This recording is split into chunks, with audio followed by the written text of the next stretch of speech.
ونستعينه ونستغفره ونعوذ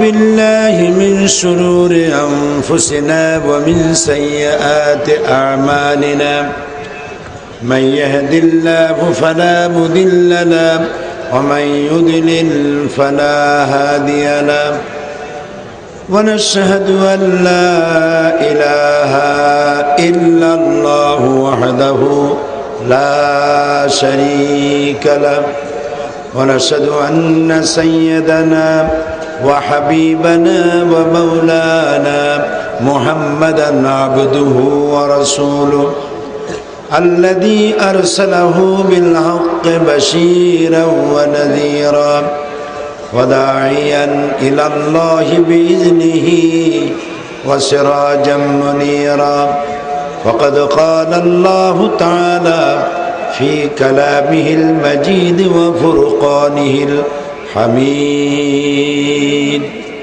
أعوذ بالله من الشيطان الرجيم بسم الله الرحمن الرحيم إن الله وملائكته يصلون على النبي يا أيها الذين آمنوا صلوا عليه وسلموا تسليما اللهم صل على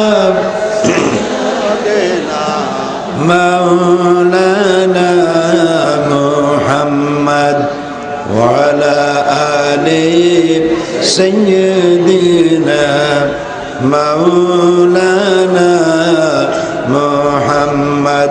প্রাণ খুলে মহব্বতের সাথে সবাই পড়ে আল্লাহুম্মা সাল্লি আলা। বানেশ্বর হাফিজিয়া মাদ্রাসা কর্তৃক আয়োজিত বানেশ্বর ঐতিহ্যবাহী কলেজের এই সুবিশাল ময়দানে আয়োজিত তাফসিরুল কোরআন মাহফিলের সম্মানিত সভাপতি, বিশেষ অতিথিবৃন্দ, স্থানীয় নির্বাচিত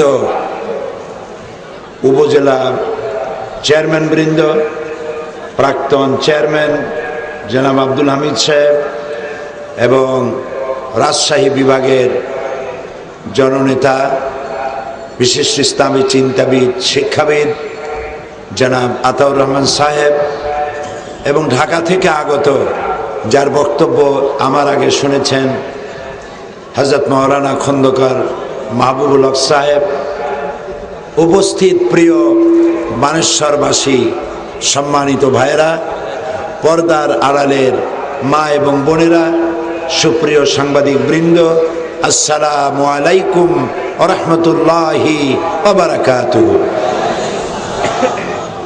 আমার এই দেশ, প্রিয় জন্মভূমি বাংলাদেশ, নাম কি? তাও কইলেন এরকম আসতে, জোরে বলেন আমার দেশের নাম কি? আর একবার বলেন, মুষ্টিবদ্ধ হাত উঁচু করে বলেন আলহামদুলিল্লাহ। আমাদের এই দেশটা অমিত সম্ভাবনাময় দেশ, এখানে কোনো জিনিসের অভাব নাই। এই জমিনটা এত সুন্দর, যেখানে আঙ্গুল দিয়ে নাড়া দেবেন খন্তা লাগবে না, শাবল লাগবে না, আঙ্গুল দিয়া খুশিয়া কদু গাছ লাগাই দিবেন, বিচি দিবেন, দুইটা পাতা বেরোবে, পরের দিন লতা, পরের দিন ফুল, পরের দিন ফল, বড় বড় কদু খাবেন আর বলবেন সাদের লাউ বানাইলো বই রেখে দিল আল্লাহ, আগা খাইলো ডকা খাইলো, আল্লাহ শকর আদায় করতে পারলো না। এ জমিন এত সুন্দর, এত উর্বর, এত ফার্টাইল, আলহামদুলিল্লাহ বলবেন না? এই জমিনে রয়েছে অসংখ্য বৃক্ষ সম্পদ, আলহামদুলিল্লাহ।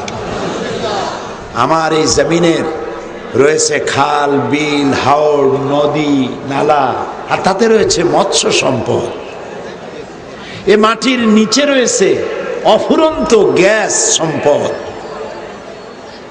যদি তা সদ্ব্যবহার করা যায় 100 বছরেও ফুরাবে না।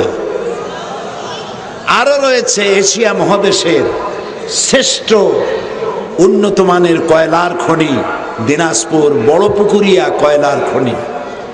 এশিয়া মহাদেশে এত উন্নত কয়লা এশিয়া মহাদেশে নেই। আর ভূতত্ত্ববিদরা বলেছেন কয়লার খনি যেখানে থাকে তার তলায় থাকে ডায়মন্ডের খনি।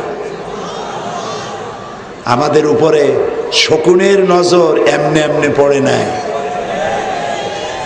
আরো আছে আমাদের সমুদ্র এরিয়ায়, বঙ্গোপসাগরে আমাদের রয়েছে পেট্রোল। এই সম্পদ আর বললাম না, জিব্বায় পানি এসে যাবে। অনেক সম্পদ এখানে। এর চাইতেও শ্রেষ্ঠ সম্পদ হলো এদেশের মানব সম্পদ। 15 কোটি মানুষের 30 কোটি কর্মীর হাত। এদেশের মানুষগুলি খুবই নিরীহ,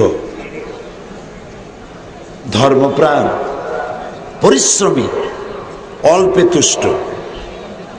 যে কোয়ালিটিগুলি বললাম, বানায় বললাম না ঠিক? এরা পরিশ্রম করে। এরা কোনো সরকারের কাছে বলে না যে আমাদেরকে প্রত্যেক দিন বাসমতি চাউলের ভাত খাওয়ানো লাগবে। আমাদের মেয়েরা কোনো সরকারের কাছে বলে না যে আমাদেরকে ঢাকার জামদানি শাড়ি আর রাজশাহীর সিল্কের শাড়ি প্রত্যেক মাসে মাসে একটা একটা করে কিনে দিতে হবে। এ দাবি করে না। এদের রিকোয়ারমেন্ট, এদের ডিমান্ড, এদের দাবি খুবই কম। মানুষগুলি সব পরিশ্রম করে, মাথার ঘাম পায়ে ফেলে উপার্জন করে। এই মানুষগুলি ধর্মপ্রাণ। আমার দেশের হিন্দুরাও ধর্মপ্রাণ। আমি কি বানায় বললাম না ঠিক? আমার এলাকা কোথায়? ও, তাও তো আপনাদের মুখস্থ। আমার পিরোজপুরে 3টা ইউনিয়ন আছে, যে 3টা ইউনিয়নের একটা মানুষেও পানি খায় না। কি খায় কন্ত? জল খায়। তার মানে হিন্দু। 3টা ইউনিয়নে হিন্দু ভরা। আমি যখন ওইসব এলাকায় যাই, হিন্দু মহিলারা আসেন, মাথায় সব ঘোমটা পরা, সিঁদুর লাগানো, হাতে শাখা পরা, সন্ধ্যার সময় বাঁশি বাজায়, উলুধ্বনি দেয়, মন্দিরে গিয়ে পূজা করে। হিন্দু হোক, বৌদ্ধ হোক, সব ধর্মপ্রাণ। আর আমার দেশের মুসলমানদের তো কথাই নেই। এত টুপি, এত দাড়ি, আর আমাদের মেয়েদের মতো এত বোরখা কোথাও নাই। আলহামদুলিল্লাহ কবেন না? এই সুন্দর দেশটি আরো সুন্দর হতে পারে যদি এই কোরআন শরীফ আমরা মানি। সুবহানাল্লাহ। এই কোরআনটা যদি বুঝি তাহলে আল্লাহ নিয়ামত আরো বাড়ায় দিবেন। দেখেন আল্লাহ কি বলেন। আল্লাহ রাব্বুল আলামিন কোরআনে কারিমে বলেছেন, লা ইন শাকারতুম লা আযীদান্নাকুম ওয়া লা ইন কাফারতুম ইন্না আযাবী লাশাদীদ। আমার নিয়ামতের শুকর যদি আদায় করো, নিয়ামত বাড়ায় দেব। আর শুকর যদি না করো, প্রচন্ড শাস্তি পাওয়ার জন্য প্রস্তুত থাকো। নিয়ামতের শুকর আদায় করো, তাহলে নিয়ামত আরো বাড়ায় দেব। খাবা আর বলবা আলহামদুলিল্লাহ। কি বলবেন? পানি খাবেন, বলবেন আলহামদুলিল্লাহ। ভাত খাবেন, বলবেন আলহামদুলিল্লাহ। মজা লাগতেছে, বলবেন আলহামদুলিল্লাহ। কি সুন্দর। আমাদের এখানে আপেল হয় না, কিন্তু আপেলের কাছাকাছি আমরা চলে গেছি। আপেল কুল হয়েছে, হয় নাই বানেশ্বরে? আপেল কুল এত বড় বড়, 2টা খাইলে পেট ফুলে ওঠে, 4-5টা খাইলে পেট তরমুজের মতো হয়ে যায়। কি নিয়ামত! আল্লাহ কুল দিল, খায় আলহামদুলিল্লাহ কয় না। ডাব খায় বাওয়াত দিয়ে, খাইয়া অর্ধেক থুইয়া ভালাই দেয়। এ ডাবের পানি তোমার বাপে বানাইছে? কে বানাইছে? বিসমিল্লাহ কইয়া খাও, ডাইন হাত দিয়া খাও। কিছু লোক আছে যা খায় বাম হাত দিয়ে খায়। বাম হাত দিয়ে কে খায়? শয়তান।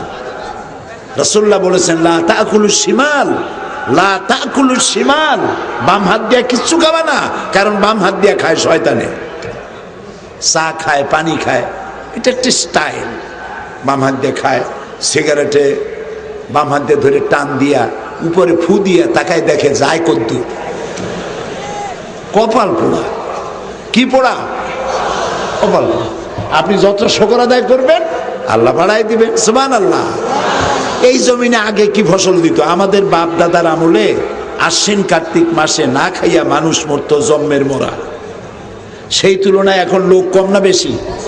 জনমের মতো মানুষ উৎপাদন হচ্ছে। কি এর? ফ্যামিলি প্ল্যানে বাচ্চা হচ্ছে, সন্তান হচ্ছে। কিন্তু আল্লাহ তাআলার একটা প্ল্যান আছে। এই যে উপজেলা চেয়ারম্যানরা, আপনারা এদিকে ওদিকে উপজেলা চেয়ারম্যান আছে, চেয়ারম্যানরা যখন চেয়ারম্যান হয় তার এলাকা চালাবার একটা প্ল্যান থাকে না? ওয়ার্ডের যে কমিশনার হয়, মেম্বার হয়, তার ওয়ার্ডকে সাজাবার তার একটা প্ল্যান থাকে না? তাও কথা কয় না। তো একটা ইউনিয়নের চেয়ারম্যান ইউনিয়ন চালাবার যদি একটা প্ল্যান থাকে, এত বড় বিশাল বিশ্ব যিনি সৃষ্টি করেছেন তার কোনো প্ল্যান নাই? কতটা পানি লাগবে, কতটা ধান লাগবে, কতটা চাল লাগবে, কতটা গম লাগবে, কতটা ভুট্টা লাগবে, আল্লাহ তাআলা সবাইরে খাওয়ান। সুবহানাল্লাহ। সবাইরে খাওয়ান। নামাজ পড়লেও খাওয়ায়, না পড়লেও খাওয়ায়। কোরআনের তাফসীর পড়লেও খাওয়ায়, আর বাধা যারা দেয় তাদেরও খাওয়ায়। বরং দেখা যায় যারা বাধা দেয়, যারা শয়তানি করে, ওদের আরো বেশি, ওদের আরো বেশি। এই যে শয়তানি করিয়াও বেশি পায়। আল্লাহ কয় লা ইয়াগুররান্নাকা তাকাল্লুবুল লাযিনা কাফারু ফিল বিলাদ। কাফেরদের চাকচিক্য, জাকজমক, মানে মহাসত্যের অস্বীকারীদের জাকজমক। নামাজ পড়ে না, রোজা করে না, বউ পর্দায় থাকে না, ইসলামের কথা নিজেও কয় না, কেউ যদি কয় সেখানে বাধা দেয়। এই কামগুলো যারা করে, ওদের বাড়ি গাড়ি, ওদের শক্তি সামর্থ্য দেখা তুমি যেন প্রতারিত হবে না। মাতাউন কালিল, এটা খুব সামান্য সময়ের জন্য আমি ওদের দিছি। সুম্মা মাওয়াহুম জাহান্নাম ওয়া বিসাল মাসির, এরপরে ওর জায়গা হবে জাহান্নামে। তুমি বাধা দেওয়ার জায়গা পাও নাই। প্রিয় ভাই সব, ওই যে একজনে গাধা পুষতো আর খাসি পুষতো, গাধার খাসি। একদিন খাসিতে গাধারে কয়, গাধা তুই আসলেই গাধা। গাধা কয়েছে তুই আমারে গাধা কইলেও আমি গাধা, না কইলেও গাধা, তো এরকম রাগ করে কইতেছিস কেন? কই এই জন্য দেখছিস মালিক আমারে কত যত্ন করে, তোরে যাওয়ার সময় কান ধরে টান দিয়ে একটা থাপ্পড় দিয়ে যায়, আর আমারে কি করে, বাড়ির থেকে কোথাও যাওয়ার সময় আর ঘাড়ের উপরে ঘাড়ের উপরে হাত বুলায়, গোসল করায়, তারপরে যত্ন করে, বেশি বেশি খাইতে দেয়। গাদায় কয় সবই ঠিক, কিন্তু তোমার এত যত্ন বাড়ছে কেন তাকে তুমি জানো? তা তো জানি না। কয় কোরবানির চাঁদ উঠছে।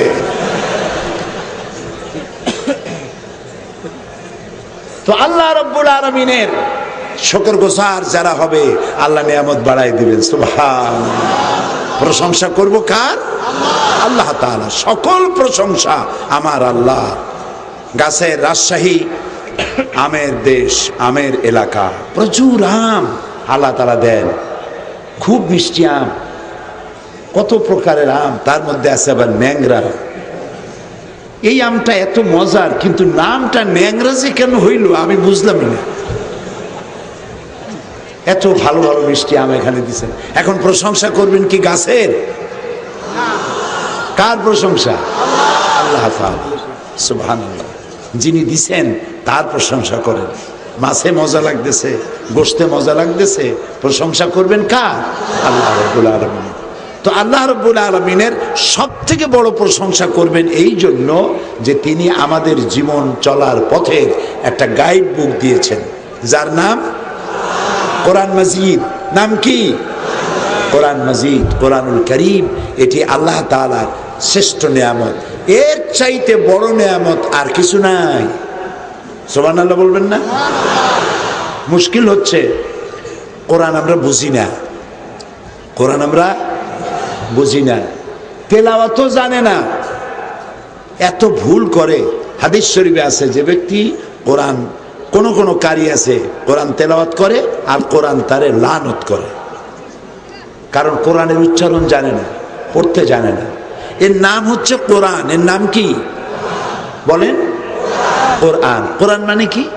কোরআন মানে হলে যা অধিক পঠিত, বহুল পঠিত, এটাকে বলা হয় কোরআন। দেখেন, বাস্তব এবং আক্ষরিক অর্থেই সত্য এই নামের সাথে এটাকে আরবিতে বলা হয় ইসেম বা মুসাম্মা। যেমন নাম তেমন কাম। কোরআনের চাইতে বেশি পড়া হয়েছে পৃথিবীতে এরকম একটা বইয়ের নাম বলতে পারেন কি? পারবেন না। এই পৃথিবীতে এমন একটা মুহূর্ত, এমন একটা সেকেন্ড, এমন একটা মিনিট নাই যখন পৃথিবীর কোথাও না কোথাও আল্লাহর এই কালাম তেলাওয়াত হয় না।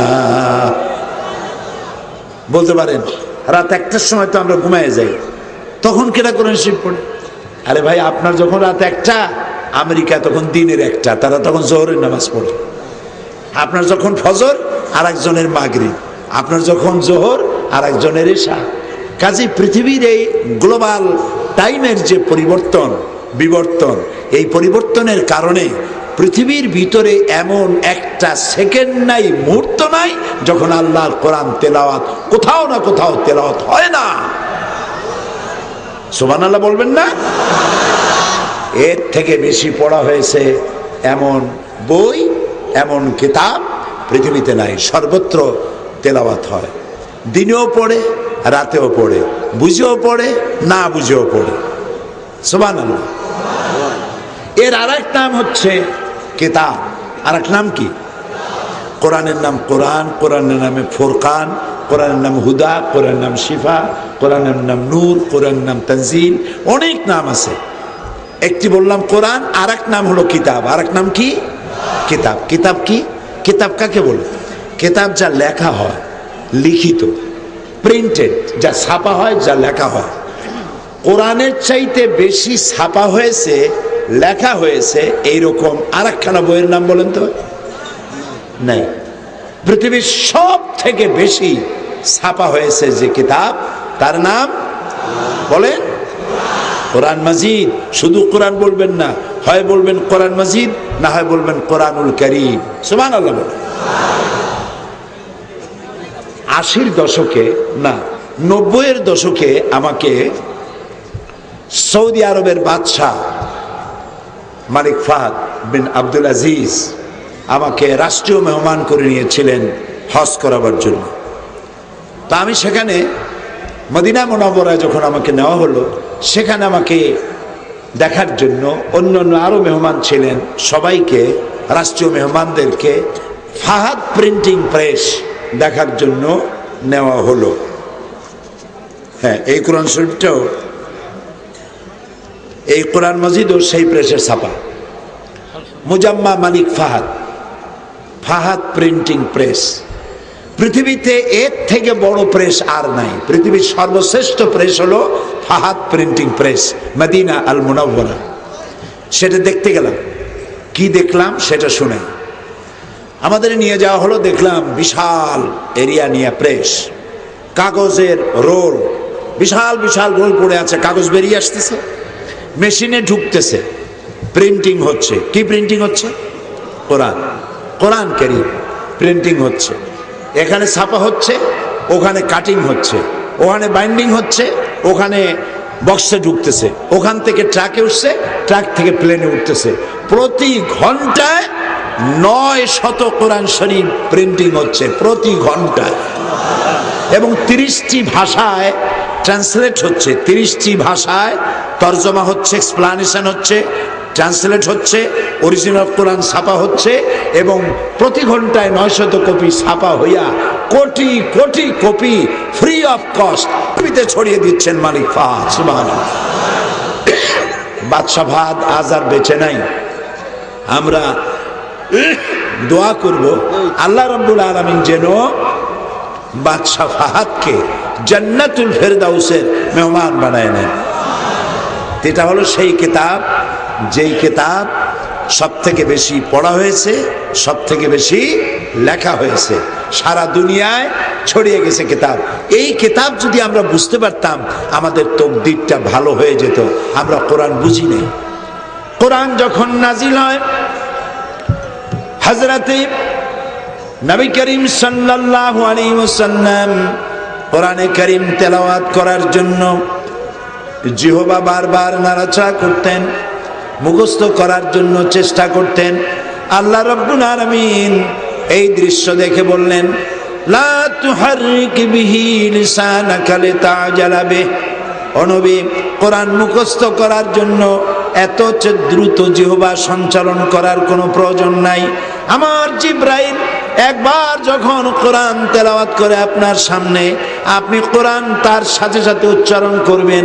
আপনার সিনার ভিতরে গোটা কোরআন মুখস্থ করায় দেওয়ার মালিক আমি আল্লাহ। আমি আপনাকে কোরআন শিখাবো, আপনি মুখস্থ করতে পারবেন, আপনি তেলাওয়াত করতে পারবেন, আপনি বুঝাইতে পারবেন। সুবহানাল্লাহি ওয়া বিহামদিহি। কোরআন নাজিল হলো। আল্লামা আলতাফ হোসেন হালি তিনি বলছেন, উতর কর গারে হেরা সে সুয়ে কওম আয়া, উতর কর গারে হেরা সে সুয়ে কওম আয়া, और एक नुस्खे কিমিয়া সাথলায়া। হেরা পাহাড় থেকে নবীজি নেমে এলেন, হাতে নিয়ে এলেন পরশ পাথর। এই পরশ পাথরের ছোঁয়া লাগলো ওমরের মতো লোহা, শুধু সোনাই হলো না, হীরো খণ্ডে পরিণত হয়ে গেল। সুবহানাল্লাহ। রূপাগুলা লোহাগুলি কি হয়ে গেল? সোনা হয়ে গেল। কোরআনের কাছে শোনো বানেশ্বরবাসী, কোরআনের কাছে যদি জিরোরা এসে কোরআনের দ্বারস্থ হয়, কোরআন জিরোগুলিকে হিরো বানায় দেয়। সুবহানাল্লাহ কবে না? আর কোন হিরো যদি কোরআনের আন্দোলনে, কোরআনের আলোচনায়, কোরআনের ব্যাপারে বাধা দেওয়ার মতো বেয়াদবি করে, তাহলে সে যত বড় হিরো হোক, আল্লাহ তারে জিরো বানায় দেয়। সুতরাং আর যাই করো, কোরআনে বাধা দেওয়ার মতো বেয়াদবি করে আল্লাহর খাতায়, ফেরাউনের খাতায় নাম লেখায়ও না, নমরুদের খাতায় নাম লেখায়ও না, আবু জাহেলের খাতায় নাম লেখায়ও না। এটার নাম কোরআন। এর নাম কি? কোরআন। এই কোরআনের সাথে মানুষের কলিজার সম্পর্ক। এটা আমার কলিজা, এটা আমার ব্রেন, এটা আমার ব্লাড, এটা আমার বেঁচে থাকার দলিল। পৃথিবীতে সম্মানের সাথে যদি বাঁচতে চাই, কোরআনের সাথে সম্পর্ক যত জুড়ব, আমার মর্যাদা তত বাড়বে। কোরআন থেকে যতটা দূরে যাব, পৃথিবীতে লাথি আর ঝাঁটা খাইয়া দুনিয়া থেকে শেষ হয়ে যাবা। তোমাদের মতো মানুষের কোনো প্রয়োজন নেই আল্লাহ তাআলা। আজকে পৃথিবীতে সব থেকে বেশি মার খায় কারা? তাও কইতে পারেন না কারা মার খায়। প্যালেস্টাইনে মার খায় কারা? আফগানে কারা? ইরাকে কারা? বসনিয়ায় কারা? চেচনিয়ায় কারা? কাশ্মীরে কারা? সারা দুনিয়ায় লাথি, জুতা, ঝাঁটা কপালে যা আছে এই মানুষেরা খাচ্ছে। অথচ আল্লাহ তাআলা আমাদেরকে অনেক সম্পদ দিয়েছেন, কিন্তু আমরা কোরআনের সাথে ভালো ব্যবহার করতে পারিনি। কোরআনের চুমা দেয়, বুকের সাথে লাগায়, মাথার উপরে রাখে, ভালো কাজ করে। প্রেসক্রিপশন দিল ডাক্তার, ডাক্তারের প্রেসক্রিপশন অনুযায়ী ওষুধ না কিনে কেউ যদি প্রেসক্রিপশনে চুমা দেয়, মাথায় লাগায়, আর সকালে বিকালে প্রেসক্রিপশন ঝুলে ঝুলে পড়ে, ওই কপাল পোড়ার রোগ ভালো হবে কোনোদিন? ভালো হবে? তাহলে কি করতে হবে? প্রেসক্রিপশন অনুযায়ী ওষুধ কিনতে হবে, নিয়ম মাফিক খাইতে হবে, ঠিক কিনা? ঠিক। কোরআন তো প্রেসক্রিপশন। কার? আল্লাহ তাআলা। কার বলেন? আল্লাহ তাআলার প্রেসক্রিপশন। এই কোরআন অনুযায়ী জীবন চালাও, তাহলে পরে কি হবে? সব রোগ নিরাময় হয়ে যাবে, পৃথিবীতে আবার শান্তি ফিরে আসবে। মানুষে মানুষে হানাহানি থাকবে না, মারামারি থাকবে না, নারী নির্যাতন থাকবে না, চুরি ডাকাতি থাকবে না, সব শান্তিতে বসবাস করবে। এই পৃথিবীতে মানুষের মর্যাদা ছিল না। সাদা এবং কালো মানুষের আকাশ চুম্বি ব্যবধান ছিল। নারীর কোনো মর্যাদা ছিল না, শিশুর মর্যাদা ছিল না, চুরি ডাকাতি ভরপুর ছিল গোটা পৃথিবী। আল্লাহ তাআলা তখন এই কোরআন নাজিল করলেন। রাসূল করিম সাল্লাল্লাহু আলাইহি সাল্লাম একখান কিতাব দিয়ে যে বিপ্লব করলেন, সারা পৃথিবীর মানুষ এরকম বিপ্লব আর কোনোদিন দেখেনি। গোটা পৃথিবীর অর্ধেকটা পৃথিবী মুসলমানদের পায়ের তলায় চলে আসলো। একটু বুঝে পড়ার জন্য চেষ্টা আমরা করতে পারি না? 3-4 জনে পারে। বুঝার চেষ্টা করতে পারি না? কোরআন শরীফ বাংলা ভাষায় তর্জমা করা নাই, তো কেন কিনি না? কোন দুঃখে কিনি না? এই যে বড় বড় বই মেলা হয়, কত গল্পের বই বিক্রি হয়, হায় হায়, নোবেল, নাটক, উপন্যাস, অমুক অমুক লেখকের লেখা, লক্ষ লক্ষ কোটি কোটি টাকার বই বিক্রি হয়, কোরআন শরীফের তাফসীর বিক্রি হয় না। আচ্ছা, নোবেল নাটক করে কি পাও? নোবেল, তারপরে কি বলে উপন্যাস, এটা পড়ে কি পাও? রোমান্স। সামান্য সময়ের জন্য রোমান্টিক বই পড়া শুরু করলো, কি আছে লেখা? হায় হায়, রাজার মেয়ের সাথে কত আলের ছেলের হলো বন্ধুত্ব, প্রেম। প্রথমে পরিচয়, তারপরে প্রেম, তারপরে ভালোবাসা, তারপরে মোবাইলে SMS, এরপরে কি হলো? তারপরে গোপনে কোথাও দেখা হলো, তারপরে কি হলো? এরপরে কি হলো? এরপরে সব শেষ হয়ে গেল। 150-200 পৃষ্ঠা বই শেষ। তো পাইলে কি দ্বারা? কি পেয়েছো বলো? কি পেলে? চরিত্র ধ্বংস হওয়া ছাড়া এই বইগুলি কিনে কোনো লাভ নাই। লাভ আছে কোরআন কেন, কোরআনের তাফসীর কেন, লাভ আছে বিজ্ঞানের বই কেন। পৃথিবীটা চলতেছে লেটেস্ট টেকনোলজি অ্যান্ড সায়েন্স, নতুন প্রযুক্তি এবং বিজ্ঞান দিয়ে পৃথিবী চলছে, বিজ্ঞানের বই কেন? আল্লাহ বলছেন যে নবীকে পাঠাইছি 4টা কাম করার জন্য। ইয়াতুলু আলাইহিম আয়াতি, আমার আয়াত তেলাওয়াত করে করে শোনাবে। ওয়া ইউযাক্কিহিম, এবং তাদেরকে পরিশুদ্ধ করবে। ওয়া ইউআল্লিমুহুমুল কিতাবা ওয়াল হিকমা, আর তাদেরকে কিতাব শিক্ষা দেবে আর বিজ্ঞান শিক্ষা দেবে। সুবহানাল্লাহ। তো বিজ্ঞান আর কোরআন এর দূরত্ব খুবই কম। সুতরাং কোরআন এটি পড়তে থাকেন, দেখবেন কত মজা। এই কোরআনে শুধু নামাজ রোজা হজ যাকাতের কথা নাই, মাথায় বুদ্ধি শুদ্ধি নিয়ে কান খুলে শোনেন, কাজে লাগবে। শুধু নামাজ রোজা হজ যাকাতের কথার জন্য যদি কোরআন নাজিল করা লাগতো, তাহলে 1 পারার বেশি মোটেই প্রয়োজন ছিল না। নামাজ রোজা হজ যাকাত ইবাদত, এটার জন্যই যদি কোরআন নাজিল হতো তো 1 পারা হলেই তো হইতো। তো মোট আছে কত পারা বলে? সূরা আছে কয়টা? রুকু আছে কয়টা? 540টা রুকু আছে, 6666টা আয়াত আছে। একটু কৌতূহল হলো না যে এই কোরআনে আল্লাহ বললেনটা কি? আচ্ছা, দুদক চেনেন? দুদক নামও শোনেন না? হ্যাঁ, দুদক দেশের ওই গভর্নমেন্টের মাথায় কি ঢুকাইছিল কোন পাগলেরা, দুর্নীতি দূর করার জন্য এই গাড়ির একটা কি বের করছিল? হ্যাঁ, রোড শো। এই মনে না থাকলে হবে কেন? এই ছেলেটা ভালোই বলেছে, রোড শো। এই রোড শো বার করলো, কতগুলো গান বাজনা দিয়া চিৎকার মিৎকার মারিয়া দুর্নীতি দূর করতেছে। কত শত কোটি টাকা খরচ করছো রোড শোতে। হ্যাঁ, এক সময় না এক সময় এগুলি উঠবে। তো রোড শো করে গান গায়ে কি মানুষের চরিত্র ভালো বানানো যায়? মানুষের চরিত্র ভালো হবে কোরআন দিয়ে, কোরআন ছাড়া চরিত্র ভালো হবে না।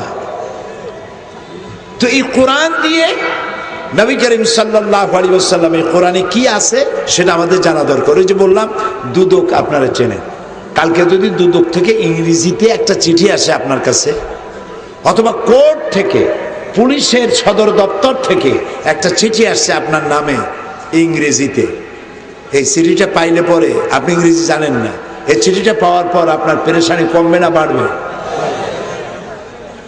টেনশন হবে না? ব্লাড প্রেশার বাড়বে না? এটা কি আমার অ্যারেস্ট করবে, না আমার জমি জমা নিলাম হয়ে যাবে, না ফায়ারিং স্কোয়াডে নেবে? চিন্তার চোটে অস্থির হয়ে যাবেন, ঠিক না ভাই? তো এই চিন্তাটা এর জন্য আপনি কি করবেন, ইংরেজি যে বোঝে তার কাছে সিডিটা নিয়ে যাবেন এবং তার কাছ থেকে জানবেন যে সিডিটা লিখছে কি আমার বাপের মাথা না আমার মাথা। তো সাধারণ একটা কোর্টের চিঠি, এসপির চিঠি, ডিসির চিঠি বোঝার জন্য যদি এত পাগল হন, আকাশ আর জমিনের মালিক একখানা চিঠি পাঠাইছেন, এটা বোঝার জন্য একদিনও কৌতূহল জাগলো না মুসলমান? কপাল পোড়া, কপাল পোড়া। কোরআন বুঝুন, মজা পাবেন। কি সুন্দর একটা আয়াতের সাথে আর একটা আয়াতের মিল। তাড়াতাড়ি পড়বেন, মনে হবে যেন প্রবন্ধ পড়তেছেন, আর যদি থেমে থেমে পড়েন মনে হবে যেন আপনি কবিতা পড়তেছেন। সুবহানাল্লাহ। হযরত ওমর বলছেন যে আমি গেছি রসুলকে মারতে, লাঞ্ছিত করার জন্য। যাই দেখে তিনি নামাজ পড়তেছেন হারাম শরীফে। চিন্তা করলাম যে নামাজ পড়তেছে, এই সময় ডিস্টার্ব করে ঠিক না, আচ্ছা নামাজটা পড়ুক, তারপরে ধরবো যাই করি। হযরত নবী করিম সাল্লাল্লাহু আলাইহি ওয়াসাল্লাম তেলাওয়াত করতেছেন, নামাজের মধ্যে কি করতেছেন? তেলাওয়াত করতেছেন। একে তো আল্লাহর কালাম, আর তেলাওয়াত করতেছেন তিনি যার উপর এটা নাজিল হয়েছে। এখন বোঝেন মজা কেমন? সুবহানাল্লাহ।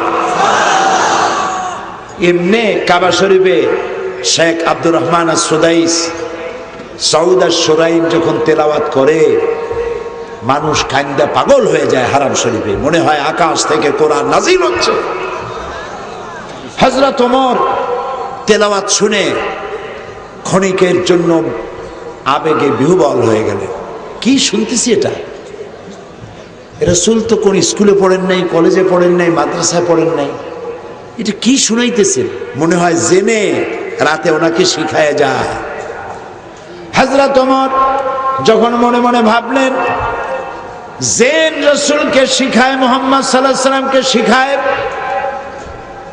হযরত ওমর বলেন এই চিন্তা আমার মাথার ভিতরে যখন ঘুরপাক করছিল, রাসূল তখন তেলাওয়াত করলেন ইন্নাহু লাকাউলু রাসূলিন কারীম।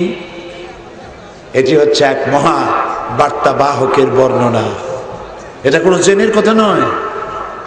হযরত ওমর বললেন জেনের কথা যদি না হয় তাহলে মুহাম্মদ সাল্লাল্লাহু আলাইহি ওয়াসাল্লাম নিশ্চয়ই কবি হয়ে গেছেন, না হয় মিলাই মিলে বলে কি করে? দারুণ মিল না?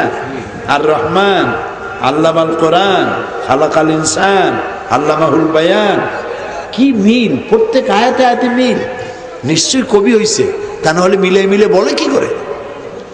হযরত ওমর বলেন আমি যখন মনে মনে ভাবলাম তিনি কবি হয়ে গেছেন, অমনি রাসূল নামাজের ভিতরে তেলাওয়াত করলেন ওয়া মা হুয়া বিকাউলি শাইরিন কালিলাম মা তুমিনুন। না, এটা কোনো কবির কথা নয়, তোমরা খুব কমই উপদেশ গ্রহণ করো। হযরত ওমর বলছে কি আশ্চর্য কথা, আমি মনে মনে যা চিন্তা করি তার জবাব আসে নামাজের মধ্য দিয়া। তাহলে উনি যখন আমার মনের কথাই বুঝতেছেন, তাহলে তো শুধু কবি না, গণকও হয়ে গেছে। তা নাহলে বুঝে কেমন? রাসূল তো তেলাওয়াত করতেছেন, তিনি তো জানেন না পিছনে ওমর দাঁড়ানো আছে, তিনি তেলাওয়াত করতেছেন আর হযরত ওমর মনে মনে যা ভাবছেন তার জবাব আসতেছে। হযরত ওমর বলছেন আমি মনে মনে চিন্তা করলাম শুধু কবি হয় নাই, কি হয়েছে? গণক হয়ে গেছে। আমি যখন ভাবলাম মুহাম্মদ সাল্লাল্লাহু আলাইহি ওয়াসাল্লাম গণক হয়ে গেছেন, অমনি তিনি নামাজের ভিতরে তেলাওয়াতে তিনি তেলাওয়াত করলেন ওয়ালা বিকাউলি কাহিনিন কালিলাম মা তাযাক্কারুন। না, এটা কোনো গণকের কথা নয়। হযরত ওমর বলছেন আমি এখন কি করব, মনে হয় যেন পায়ের তলা থেকে মাটি সরে যাচ্ছে। আমি মনে মনে চিন্তা করি আর সেগুলোর জবাব আসে নামাজের মধ্যে দিয়ে। আশ্চর্য কথা, এটা জেনের কথা না, এটা কবির কথা না, এটা গণকের কথা না, তবে এটা কি? যেই না মনে মনে ভেবেছি, যেই না মনে মনে ভাবলাম এটা কি, আর অমনি রাসূল নামাজের ভিতরে তেলাওয়াত করলেন তানজিলুম মির রাব্বিল আলামিন। এটা হচ্ছে মহান মাবুদ আল্লাহ রাব্বুল আলামিনের নাজিলকৃত কোরআন। হযরত ওমর বলেন, আমার মনে হচ্ছিল যেন ঈমান আর ইসলাম তার শিকড় শুদ্ধ আমার কলিজার ভিতরে গেড়ে বসতেছে। জোরে সোরে পড়েন লা ইলাহা ইল্লাল্লাহ, জোরে লা ইলাহা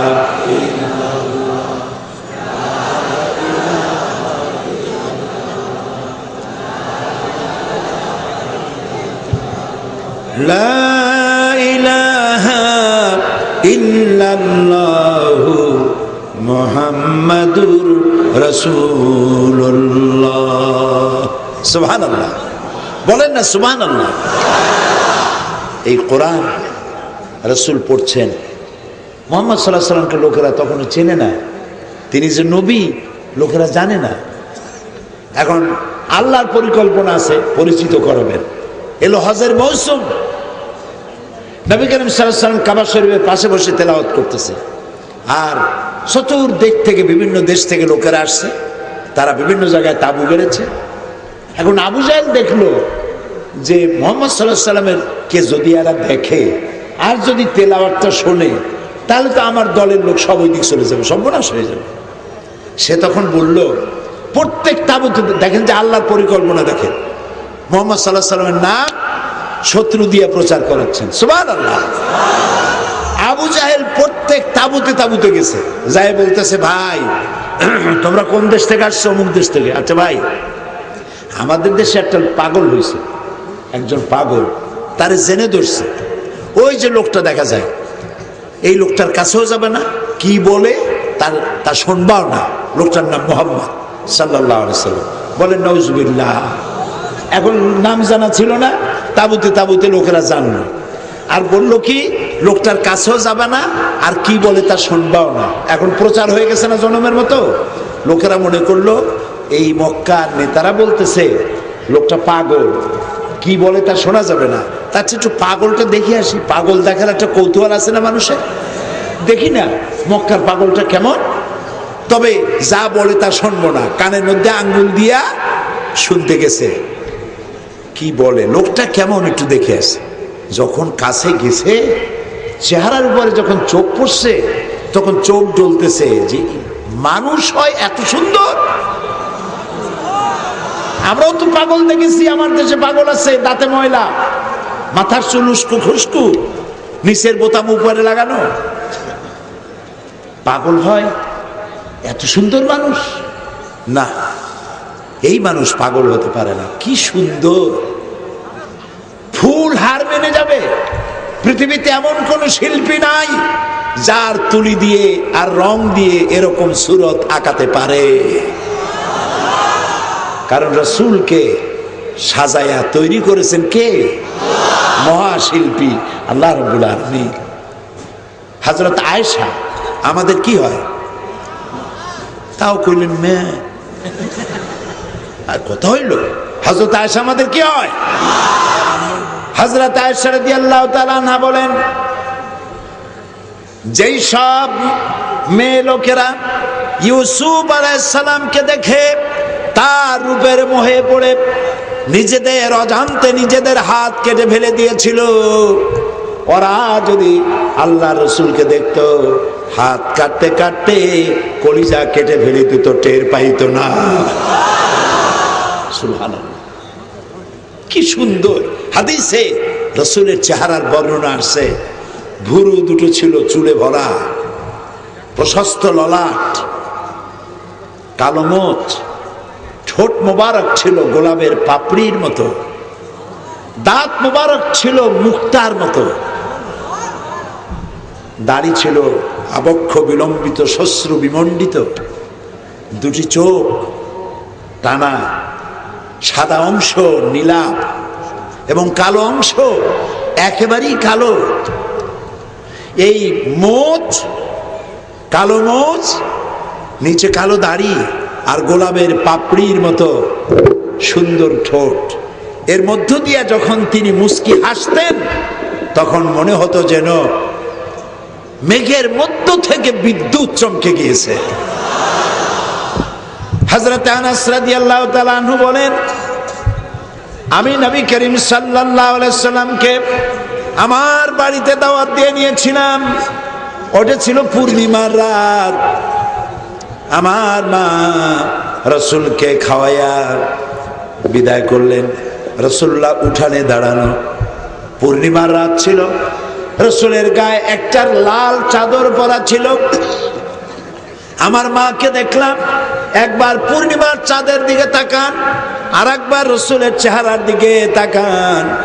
বারবার এরকম করছেন দেখে আমি আমার মাকে প্রশ্ন করলাম, মা, চাঁদের দিকে তাকাও আর রাসূলের দিকে তাকাও, কারণটা কি? আমার মা বললেন, আনাস রে, আমি রাসূলের চেহারার সাথে পূর্ণিমার চাঁদের সাথে কম্পেয়ার করতেছিলাম, তুলনা করতেছিলাম, কোনটায় উজ্জ্বলতা বেশি।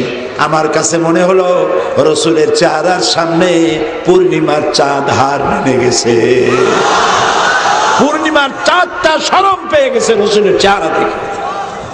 সুবহানাল্লাহ। মানুষ পাগল হয়ে যেত। সাহাবায়ে কেরাম সামনে বসে থাকতেন, চোখে পলক দিত না। চোখে পলক দিলে এই সময়টুকু দেখতে পাবো না রাসূলকে। সুবহানাল্লাহ, সুবহানাল্লাহ। যে ব্যক্তি রাসূলের সাথে হাতে মুসাফা করতেন, সারা দিন তার হাত দিয়ে জান্নাতের সুঘ্রাণ আসতো। যে রাস্তা দিয়ে রাসূল যেতেন, সারা দিন ওই রাস্তা দিয়ে যেই যাইতো সে টের পেত এই রাস্তা দিয়ে আল্লাহ রাসূল গিয়েছেন। জান্নাতের ঘ্রাণ দিয়ে ভরে যেত। সাহাবায়ে কেরাম রাসূলের উযু করা পানি মাটিতে গড়াতে দিত না, উঠায় গায়ে মাখায় নিত। সুবহানাল্লাহ। এই বিদেশি লোকগুলো রাসূলের চেহারা দেখে বলল, না, পাগল হতেই পারে না, এত সুন্দর চেহারার মানুষ নিশ্চয়ই পাগল না। বলে কি শুনতে হবে, আঙ্গুল খুলে ফেলেছে কান দিয়ে। কানের মধ্যে আঙ্গুল দেওয়া ছিল, আঙ্গুল বের করে ফেলল। নবীজির তেলাওয়াত তাদের কানের মধ্য দিয়া কলিজায় স্পর্শ করলো, আর তাদের নিজের অজান্তেই মুখ দিয়া বেরিয়ে গেল, লা ইলাহা ইল্লাল্লাহু মুহাম্মাদুর রাসূলুল্লাহ। পড়েন সবাই, লা ইলাহা ইল্লাল্লাহ, লা ইলাহা, আরো জোরে, লা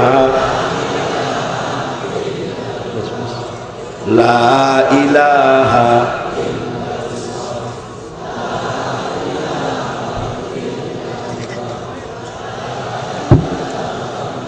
লা ইলাহা ইল্লাল্লাহু মুহাম্মাদুর রাসূলুল্লাহ সাল্লাল্লাহু আলাইহি ওয়াসাল্লাম। কোরআনটা হলো আল্লাহ। কোরআনটা কার? এর প্রচার, এর প্রসার, এর দায়িত্ব আল্লাহ তাআলা মুসলমানদেরকে দিলেন। এই কোরআনটা নিয়ে নেমে পড়ো। কোরআন নাজিল হলো, সাহাবায়ে কেরাম কোরআন শুনতে লাগলো, ইসলাম কবুল করলো, কোরআন নাজিল হলো, হতে থাকলো, কোরআন আমল করতে থাকলো। আর এই দিয়ে সমাজ তৈরি হতে লাগলো। চোর ডাকাতগুলি সোনার টুকরায় পরিণত হয়ে গেল। চুরি নাই, ডাকাতি নাই, জেনা নাই, ব্যভিচার নাই, হত্যা নাই, ধর্ষণ নাই, কিন্তু কিছু লোক বাধা দিতেই থাকলো, কোরআনের বাধা দিতেই থাকলো। ওই তখনও দিয়েছে, আর এখনো ভবিষ্যতেও। কোরআনের প্রচারে প্রসারে যারা বাধা দিবে, কিয়ামতে হাসর হবে আবু জাহেল, আবু লাহাব, ফেরাউন, নমরুদের সাথে হাসর হবে, জাহান্নামে চলে যাবে। এটার নাম কোরআন, ফাজলামি করার জায়গা না। এটার নাম কোরআন। এর নাম কি? বাপের গল্প শুনাইতে আসি নাই। বিগত 50টি বছর, অর্ধ শতাব্দী এই কোরআন নিয়ে ঘুরে বেরিয়েছি, দেশ থেকে দেশান্তরে, এদেশে বিদেশে, পৃথিবীর 5টি মহাদেশের অর্ধ শতর বেশি দেশ সফর করেছি কোরআন নিয়ে। এই কোরআন শুনে আল্লাহর গোলামের কাছে পর্যন্ত যারা ইসলাম কবুল করেছে তাদের সংখ্যা 600 ছাড়াই গেছে। গতকালও রাজশাহীতে 2 জন হিন্দু ইসলাম কবুল করেছেন। কোরআন শুনে। সুবহানাল্লাহ, সুবহানাল্লাহ। আহারে, অন্য ধর্মের লোক কোরআন শুনতে আসে, আর আমার ঘরের লোক বাধা দেয়। আস্তাগফিরুল্লাহিল আযীম বলেন, আস্তাগফিরুল্লাহিল আযীম। আবারও বলেন, আস্তাগফিরুল্লাহিল আযীম। কোরআন, এই কোরআনের কাছে আসো, কোরআন বুঝতে চেষ্টা করো, আবার পৃথিবীর নেতৃত্ব তোমার পায়ের উপরে চুমা দেবে। সুবহানাল্লাহ।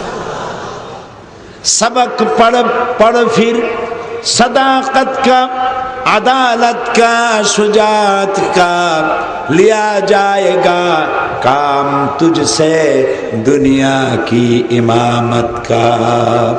আবার তুমি কোরআন পড়ো, কোরআন বোঝো এবং কোরআন দিয়ে ব্যক্তি, পরিবার, সমাজ পরিচালনা করো, তাহলে আবার এই পৃথিবীর নেতৃত্ব আল্লাহ তাআলা তোমার হাতে উঠাইয়া দিবে। এই কোরআন আমাকে শিখিয়েছে নারীকে মর্যাদা করো, মা বোনদেরকে সম্মান দাও। কাকে সম্মান দিবেন? মা বোনদেরকে সম্মান দিবেন। নারী জাতিকে সম্মান দিয়েছে কোরআন, আর কেউ দেয় নাই। নারী জাতির মর্যাদা প্রতিষ্ঠিত করেছে। আমরা পুরুষ, আমাদের পায়ের তলে জুতার স্যান্ডেল, ওরা নারী, আমার মায়ের জাতি, তার পায়ের তলে সন্তানের জান্নাত। সুবহানাল্লাহ, বলেন সুবহানাল্লাহ। নারীকে মর্যাদা দিয়েছে ইসলাম, কেউ দেয় না। রাসূলের কাছে প্রশ্ন করা হয়েছে, ইয়া রাসূলুল্লাহ, খেদমত করব কার?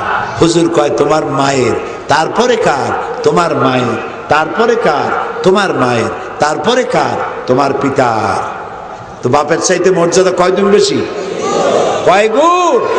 3 গুণ বেশি নারীর মর্যাদা। নারীকে অমর্যাদা করবে না, ডিস্টার্ব করবে না। আমাদের লোকগুলো তো খারাপ না, ভালো, কিন্তু বিভিন্ন কোম্পানি সর্বনাশ করে দিয়েছে। এই যে mobile free talk time, free talk time করিয়া সর্বনাশ করছে। রাত 12টার পরে ফ্রি টক টাইম, দরকারটা কি? রাত 10টা 12টার পরে তো স্বামী তার স্ত্রীকে পেয়ে যায়, স্ত্রী তার স্বামীকে পেয়ে যায়। এখন ফ্রি টক টাইম প্রয়োজন কি? প্রয়োজন হচ্ছে অবিবাহিত ছেলে, অবিবাহিতা মেয়েগুলি সর্বনাশ করা। এসব তোমাদেরকে বুঝতে হবে, এগুলি বুঝতে হবে। প্রত্যেকটি ছেলেকে বুঝতে হবে, তুমি যখন পুরুষ, আল্লাহ তোমার জন্য একটা নারী বরাদ্দ রেখেছেন। মেয়েদেরও বুঝতে হবে, তুমি যখন নারী, তোমার জন্য একটা পুরুষ আল্লাহ বরাদ্দ রেখেছেন। বিবাহ পূর্ব প্রেম জায়েজ নাই, হারাম। চরিত্র নষ্ট হবে। SMS করবে, ঘুমাবে না সারা রাত, খালি কথা কইতেই থাকবে। কি কয় সকালবেলা মনেও থাকে না। এইসব ঘন্টার পর ঘন্টা হাবিজাবি কইয়া কোনো লাভ আছে? আল্লাহ মাফ করুক আমাদেরকে, বলি আমিন। দেখছেন না মোবাইল কোম্পানির কত ধরনের বিজ্ঞাপন। কলেজে ছাত্র ভর্তি হইতে গেছে, কয় নতুন এসেছো নাকি, আমার এই নাম্বার নিয়ে নাও। আবার একটা মেয়ে আসে, এগিয়ে এসে বলে, নতুন আসছো, এই নাও আমার টেলিফোন নাম্বার, দরকার হইলেও টেলিফোন করো, দরকার না হইলেও টেলিফোন করো। যুবকগুলিকে নষ্ট করার জন্য, যুবতী মেয়েদেরকে নষ্ট করার জন্য হাজারো প্রক্রিয়া এভাবে চলছে। এখন মা বাপের দায়িত্ব হচ্ছে এই ছেলে মেয়েগুলিকে কন্ট্রোল করা, কোরআন শিখানো। কি শিখানো বলুন তো? কোরআন শিখানো। কোরআন শিখলে ওদের চরিত্র রক্ষা হবে। আপনি তো কোরআন শিখান নাই, কোরআন তো শিখান নাই।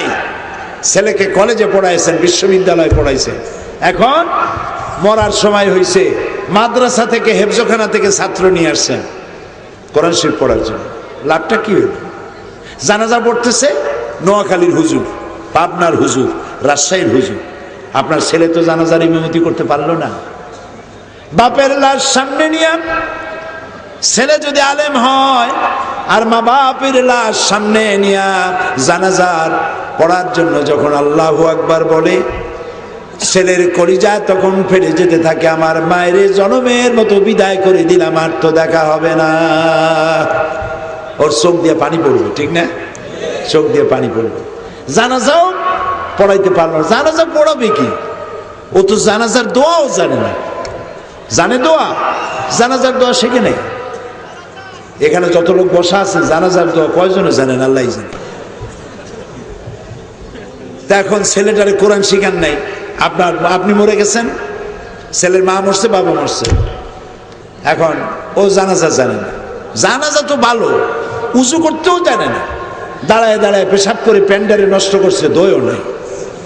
ওই অবস্থায় দাঁড়ায় গেছে বাপের লাশ সামনে, ইমামের সাথে সাথে আল্লাহু আকবার, আল্লাহ বাপের কপালে যা আছে তাই হোক, এছাড়াও কবে ডাকে?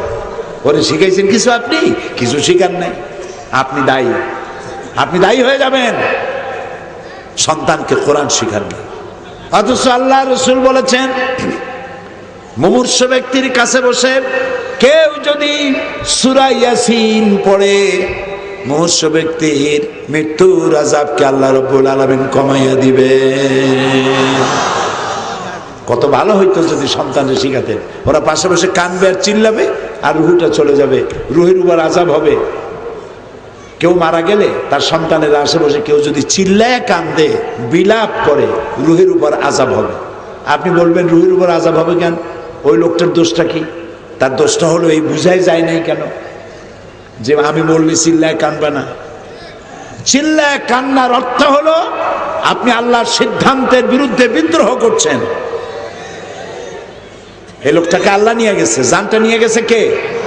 আপনি কাঁদতে পারেন, নিষেধ নাই, কিন্তু চিল্লাইতে পারবেন না। আল্লাহর সিদ্ধান্ত মাথা পেতে মেনে নিতে হবে। নবী করিম সাল্লাল্লাহু আলাইহি সাল্লামের ছেলে ইন্তেকাল করেছে, হুজুরের চোখ দিয়ে পানি পড়তেছিল। সাহাবায়ে কেরাম বললেন, ইয়া রাসূলুল্লাহ, আপনি না আমাদের কাঁদতে মানা করছেন, এখন আপনি নিজেই কাঁদতেছেন। রাসূলুল্লাহ বললেন, আমি তো কাঁদতে মানা করি নাই, চিল্লাইতে মানা করছি, বিলাপ করতে মানা করছি, বিলাপ করা যাবে না।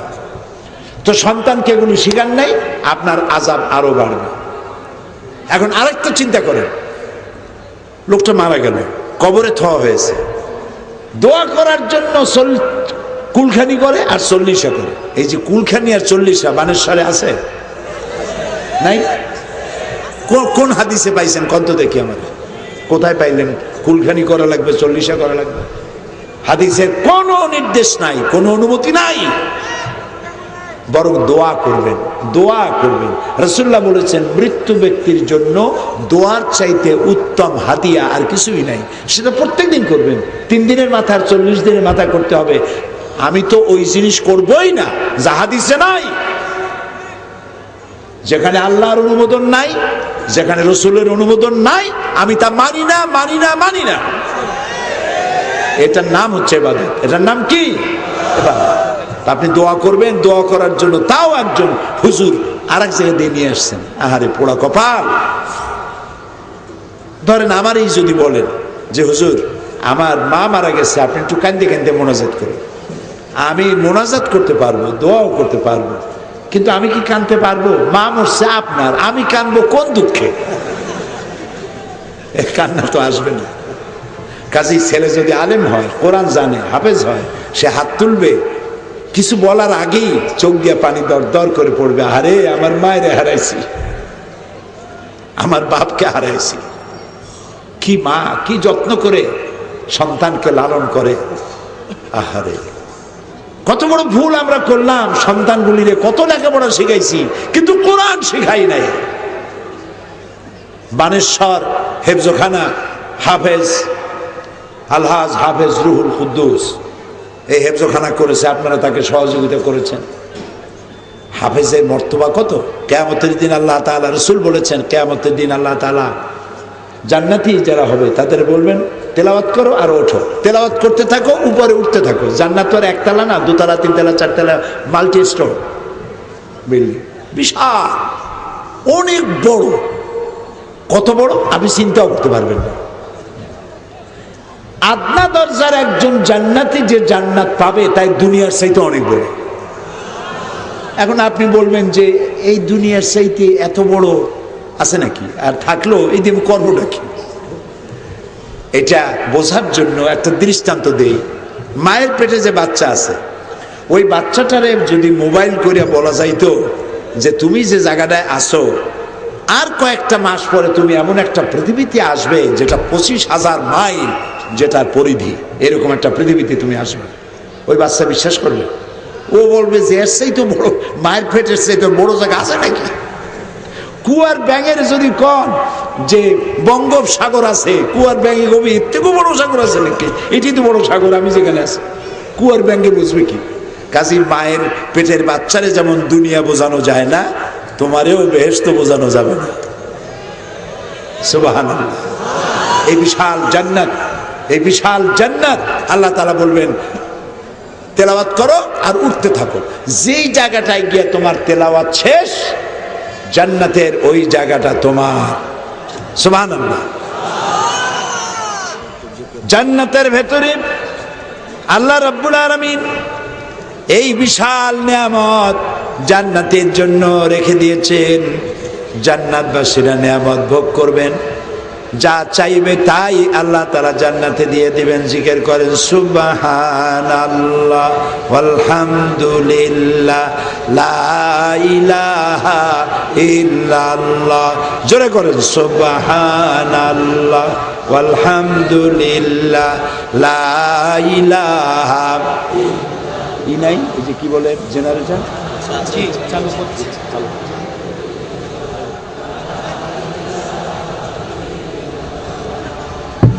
প্রিয় ভাই সব, আমি কি গাল গপ্প করতেছি? কোরআন আর হাদিসের কথা বলতেছি।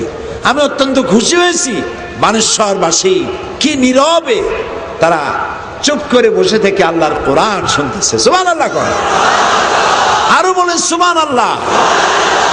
বানেশ্বরবাসী, আশেপাশের লোকজন দারুণ ভদ্র, অত্যন্ত ভালো মানুষ, বোঝাই যায় তাদের আচরণ দেখে। আলহামদুলিল্লাহ। এই যে আমরা এক মজলিসে আজকে কোরআন শুনলাম, এক মজলিসে বসে আল্লাহরে বলি, আল্লাহ তোমার কোরআন শোনার জন্য ছাড়া এই লোকগুলা পয়সা দিয়ে আনা হয় না, ঠিক না? কোন রাজনৈতিক দল যদি এইরকম একটা সমাবেশ করতে চায়, কত লক্ষ টাকা খরচ হবে? হ্যাঁ, এই লোক যদি জোগাড় করতে পারেও বসাইতে পারবে না, সব থাকবে দাঁড়ায়, চানাচুর চাবাবে, সিগারেট ফুক দেবে, বাদাম খাবে, বসবে না। কি আরামে বসে আছে। সুবহানাল্লাহ। জান্নাতে এরা এখন বানেশ্বর কলেজের মাঠ না, কোরআনের কারণে সাময়িক সময়ের জন্য এ মাঠ জান্নাতের টুকরা হয়ে গিয়েছে। সুবহানাল্লাহ। আল্লাহরে বলি, আল্লাহ আজকে যেমন তোমার কোরআন শুনতে আসলাম, এক জায়গায় বসলাম, আমাদেরকে জান্নাতে এক জায়গায় রেখো। আমরা পরস্পর, আপনারা আমাকে ভালোবাসেন, আমি আপনাদেরকে ভালোবাসি। এই ভালোবাসার মূল সূত্র হচ্ছে কোরআন। এর সেতু বন্ধন কি বলেন? কোরআন। এখন এই কোরআন আমি আপনাদেরকে অনুরোধ করব, আমার অনুরোধটা কি রাখবেন? রাখবেন? একটা হাদিস বলে অনুরোধটা করব। আল্লাহর নবী বলেন, ইন্নাল্লাযী লাইসা ফি জাওফিহি শাইউন ফিল কুরআনে কাল বাইতিল খারিব। ইন্নাল্লাযী লাইসা ফি জাওফিহি শাইউন মিনাল কুরআনে কাল বাইতিল খারিব।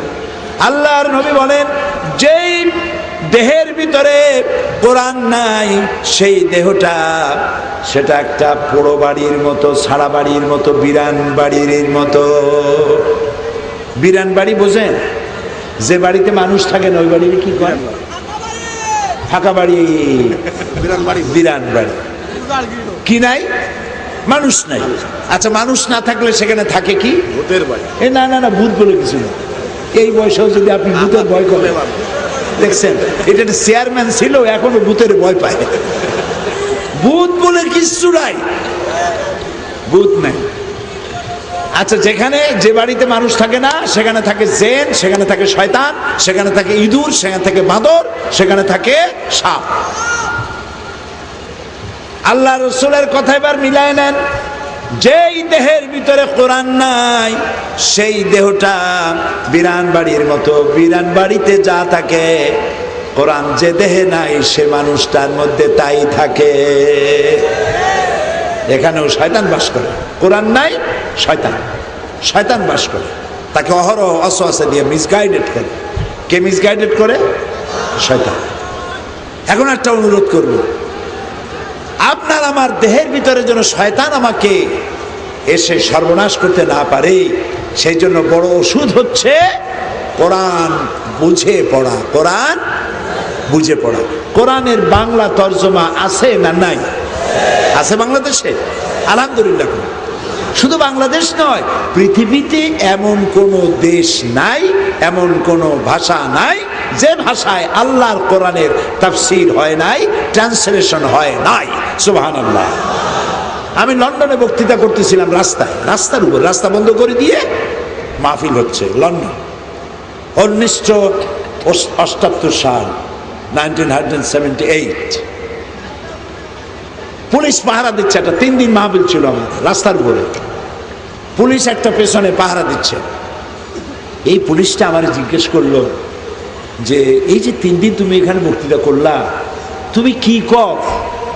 আমি তো বুঝি না। এই লোকেরা কান্দে, আমাদের মা বাপ মরলেও তো কান্দি না, তো তুমি কি বলছো যার কারণে লোকেরা কান্দলো? আমি তখন তারে বুঝাইলাম যে এই পৃথিবী শেষ কথা নয়, আর একটা জগৎ আছে, হেয়ার আফটার, যেখানে তোমাকে আমাকে উঠতে হবে এবং জীবনের সমস্ত কাজ ও কথার জবাব দিতে হবে। এই কোরআনের সেই কথাগুলি বলেছি। যারা অপরাধ করেছে, গুনাহ করেছে, ভুল করেছে, জীবনে যৌবনে যখন যে অন্যায় করেছে, সেই ত্রুটি বিচ্যুতির কথা তাদের মনে পড়েছে এবং আল্লাহর কাছের জন্য জবাবদিহি করতে হবে, সেই অনুভূতি তারা কেঁদেছে। ওই লোকটা আমারে বললো, আচ্ছা তোমার এই কোরআনকে আমি বুঝতে পারি? আমি বললাম নিশ্চয়ই। শুধু মুসলমানদের জন্য কোরআন দেওয়া হয় নাই, এটা সমগ্র বিশ্ব মানবতার জন্য দেওয়া হয়েছে। আমারে কি দিতে পারো একজন কোরআন? আমি মসজিদের ইমামকে বললাম ইংলিশ ট্রান্সলেশন করা একটা কোরআন শরীফ নিয়ে আসে। কোরআন শরীফ আনা হলো, তাকে দেওয়া হলো। পরের বছর আমি যখন মাহফিল করতে গেছি, শুনলাম সেই খ্রিস্টান পুলিশ ইসলাম কবুল করে মুসলমান হয়ে গিয়েছে। অন্যের ঘরের লোকগুলো আসতেছে। আপনি জানেন না দুনিয়ার খবর, আমেরিকায় প্রতি বছর 25 থেকে 30 হাজার খ্রিস্টান ইসলাম কবুল করতেছে। ঠেকাবা কেমনে? কোন বুদ্ধি করিয়া, কোন চালবাজি করিয়া, শয়তানি করিয়া আল্লাহর কোরআন বন্ধ করতে পারবে না। এ কোরআন কারো বাপের না, এটা কার? জোরে বলো কার? এই কোরআন শরীফ বাংলা তর্জমা কিনতে পাওয়া যায়। নাম হলো মারিফুল কোরআন, ফি জিলালিল কোরআন, তাফহিমুল কোরআন, এগুলি বাংলা ভাষায় পাওয়া যায়। যেই তাফসীরটা পড়লে যুগ উপযোগী, বিজ্ঞান সম্মত, পড়লে পরে কোরআন বোঝা যায়, সেই তাফসীরটার নাম তাফহিমুল কোরআন। বলেন তো নামটা কি? এগুলি বাংলা ভাষায় পাওয়া যায়, 19 খণ্ড। আপনারা কোরআন শরীফের আজকে ওয়াদা করতে হবে, ওয়াজ নসিহত শুনে লাভ হবে না। যদি কোরআন বুঝে পড়িয়া আমল না করেন, এ জাতির কপাল ভালো হবে না, হবে না, হবে না। এ জাতির কপাল আবার ভালো হতে পারে যদি কোরআন আমরা বুঝি।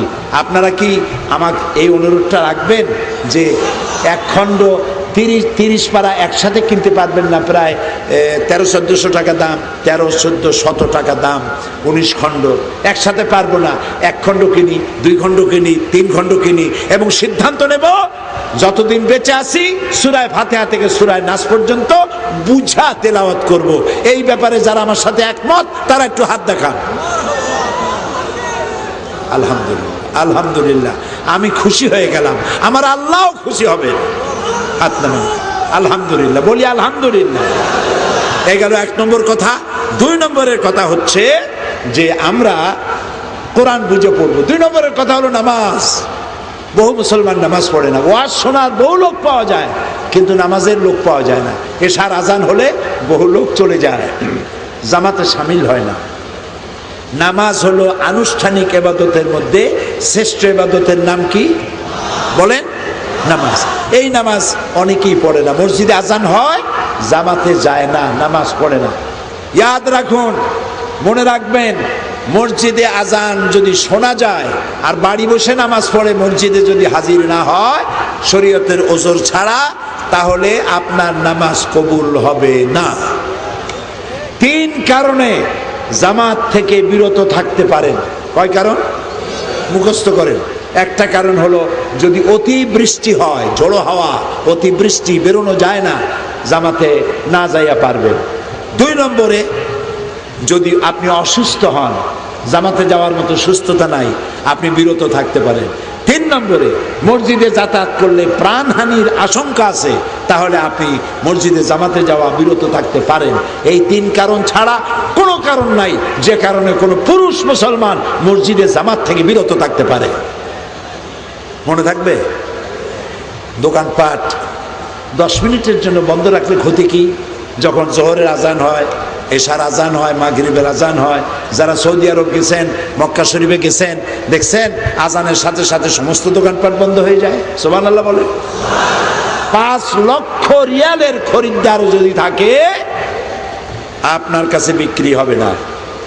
যেহেতু তারা ঈমান রাখে, এই 5 লক্ষ রিয়ালের খরিদ্দার যদি ফিরেও যায়, আল্লাহর নামাজ পড়ে আসলে 10 লক্ষ রিয়ালের খরিদ্দার আমি পাবো। বরকত দেওয়ার মালিক কে? আল্লাহ তাআলা। দোকান বন্ধ করে দিন, নামাজে চলে যান, 5 ওয়াক্ত নামাজ পড়েন জামাতে। ওজনে কম দেবেন না, খাদ্যে ভেজাল দেবেন না। ওজনে কম দিয়া কত টাকা ইনকাম করবেন, আর কয় টাকা নিয়ে কবরে যাবেন? কত দেখে বলেন, কয় টাকা নিয়ে কবরে যাবেন? হযরত আলী রাদিয়াল্লাহু তাআলা আনহু, তিনি এক কবরের কাছ থেকে যাচ্ছিলেন, বললেন, আসসালামু আলাইকা ইয়া আহলাল কুবুর। এই কবরে যে আছো কবরওয়ালা, তুমি আমার সালাম নাও। তুমি কেমন আছো এটা যদি আমি জিজ্ঞেস করি, তাহলে তুমি তার জবাব দিতে পারবে না। কে বলতেছেন? কে? হযরত আলী। তুমি তার জবাব দিতে পারবে না, তবে তোমার কিছু খবর আছে আমার কাছে, সেই খবরটা আমি তোমাকে শোনাতে চাই, আল্লাহ যদি তোমারে শোনায়। তোমার কি খবর তা আমি জানি না, কবরে কি অবস্থায় আছো, কিন্তু তোমার বাড়ির কিছু খবর আমি জানি। সেটা হলো, তুমি যখন মরে গেছিলে, তোমার ছেলে কাঁদছে, বউ কাঁদছে, মেয়ে কাঁদছে, জামাই কাঁদছে, বাবা কাঁদছে, মাই কাঁদছে, সবাই কান্দাকাটি করেছে। 3 দিন পর কান্দাকাটি শেষ। এরপরে ওই বাড়িতে আনন্দ হয়েছে, বিয়ে হয়েছে, গল্প হয়েছে। তুমি জমি জমা রাখছিলা, সব ভাগ হয়ে গেছে, এক টুকরো জমিনও নাই।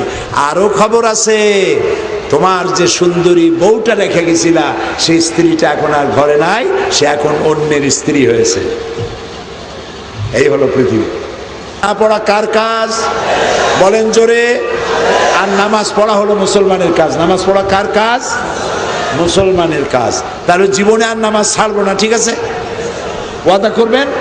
এবার 2 হাত উঁচা করেন, বলেন, ইয়া আল্লাহ, তোমার নামে কসম করি, শপথ করি, ওয়াদা করি, যতদিন পর্যন্ত মালাকুল মউত আমার মাথার কাছে না আসতেছে, ততদিন পর্যন্ত ফরজ নামাজ, ফরজ রোজা আর ছেড়ে দেব না, আর ছেড়ে দেব না, আর ছেড়ে দেব না।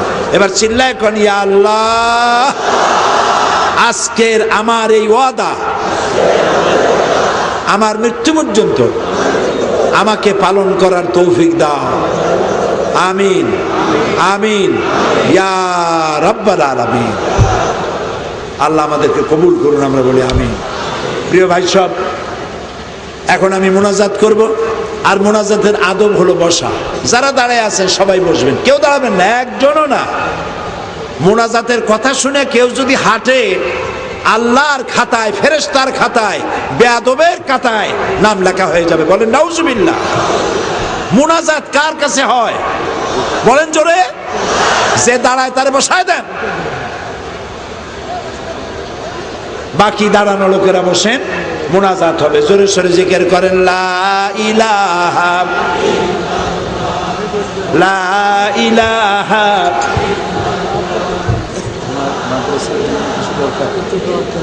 ওই চতুর্দিকে কিন্তু ভিতরে এখন কালেকশন করা যাবে।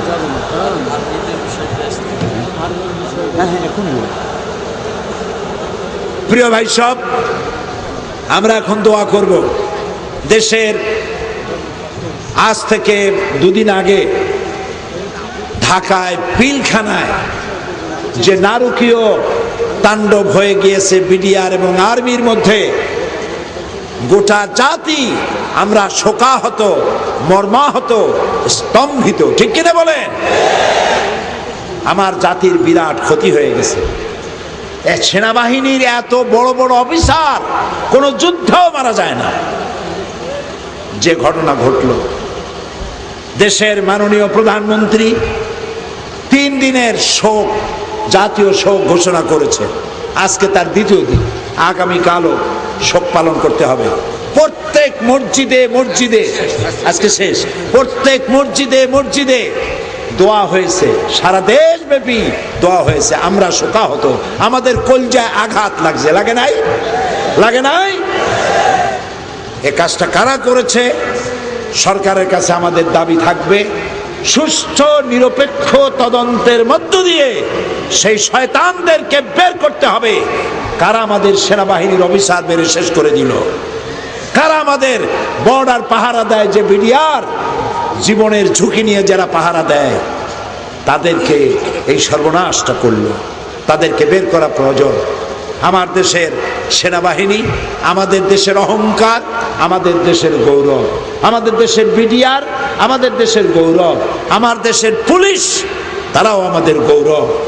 আমার দেশের র্যাব তারাও সন্ত্রাস দমনে বিশাল ভূমিকা পালন করেছে জীবনের ঝুঁকি নিয়ে। এরা আমাদের গৌরবের বিষয়। আমরা আল্লাহর কাছে দোয়া করবো, আল্লাহ আমার দেশের বিডিআর, র্যাব, আর্মি, পুলিশ মায়ের পেটের ভাইয়ের মতো এদের মধ্যে মোহব্বত পয়দা করে দাও। যে ঘটনা ঘটলো ঢাকায়, এই জাতীয় ঘটনা আর কোনোদিন যেন বাংলাদেশে না ঘটে। যারা ঘটায়ছে তাদেরকে গোটা জাতির সামনে ল্যাংটা করে দাও। জোরে বলেন আমিন। আবার বলে আমিন।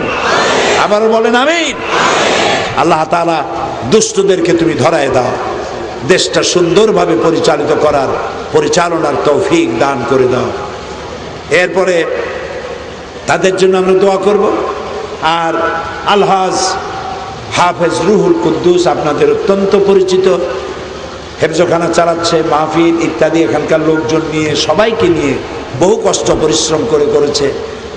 আপনারা তার মাদ্রাসা এবং এই মাহফিলের খরচ হিসেবে যাওয়ার সময় চাদর আছে, এই চাদরগুলিতে আপনারা ব্যাজ দেখে, চাদর দেখে তাদেরকে কিছু সাহায্য করে যাবেন। রাজি আছেন? সামান্য কিছু কিছু দিলে কোনো অসুবিধা নাই। দিলেই যা দেবেন তাতেই লাভ। 100 দেন, 200 দেন, 50 দেন, 25 দেন, যা খুশি তাই দিয়ে যাবেন। একেবারে কিছু না দিয়া যাবেন না। 3 নম্বর কথা হচ্ছে, এই মাহফিলে ঢাকা থেকে অনেকগুলি বুক স্টল এসছে। এই বুক স্টলগুলিতে অনেক বই পাওয়া যায়। ওই যে তাফসীরের কথা বলছি, এক খণ্ড কিনে নেন, 2 খণ্ড কিনে নেন। হাদিস আছে, হাদিসের বই কিনে নেন। আর একটা বই এসেছে এখানে, এটা আমার ব্যাপারে একটা প্রশ্ন সহকারে পাঠাইছে যে আমরা এখানে লিখেছে, আমরা মুক্তিযোদ্ধারা যদ্দূর জানি 1971 সালের স্বাধীনতা যুদ্ধে আপনার কোনো বিতর্কিত ভূমিকা ছিল না, তবু আপনাকে যুদ্ধ অপরাধী বলা হচ্ছে। আপনি কোনো বলিষ্ঠভাবে এর প্রতিবাদ করছেন কিনা? আমি তো বলিষ্ঠভাবে প্রতিবাদ করেছি 1997 সনে পার্লামেন্টে। বর্তমান যিনি প্রধানমন্ত্রী, এই মাননীয় প্রধানমন্ত্রী তখনও প্রধানমন্ত্রী ছিলেন, তার উপস্থিতিতে পার্লামেন্টে আমি চিৎকার দিয়ে সেখানে আমি চ্যালেঞ্জ করেছি, যদি কেউ প্রমাণ করতে পারে সজ্ঞানে স্বেচ্ছায় সংসদ সদস্য পদ থেকে আমি পদত্যাগ করব।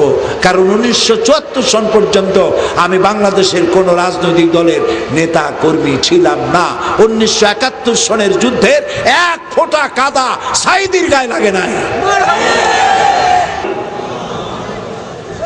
ربنا ظلمنا أنفسنا وإن لم تغفر لنا وترحمنا لنكونن من الخاسرين। হায় আল্লাহ তাআলা, হাজার হাজার মুসলমান নরনারী দীর্ঘক্ষণ ধরে তোমার কোরআনের কথা শুনেছি, মেহেরবানি করে আমাদের জিন্দেগির গুনাহ মাফ করে দাও। আল্লাহ তাআলা আমাদের মধ্য থেকে আমাদের মা বাপ যাদের দুনিয়া থেকে বিদায় হয়ে গেছে, কবরগুলিকে জান্নাতের টুকরা বানাও রব্বুল আলামিন। এই কলেজ কর্তৃপক্ষ তাদের মাঠ ছেড়ে দিয়েছে, তাদের জন্য তুমি জান্নাত ছেড়ে দিও। এই কলেজকে কবুল করো আল্লাহ তাআলা। যারা মাহফিলের জন্য কষ্ট করেছে তাদেরকে কবুল করো, যারা বাধা দেওয়ার জন্য আপ্রাণ চেষ্টা করেছে তাদেরকে হেদায়েত নসিব করে দিও। রব্বানা تقبل منا إنك أنت السميع العليم وتب علينا إنك أنت التواب الرحيم سبحان ربك رب العزة عما يصفون وسلام على المرسلين والحمد لله رب العالمين واجعل آخر كلامنا عند الموت لا إله إلا الله محمد رسول الله।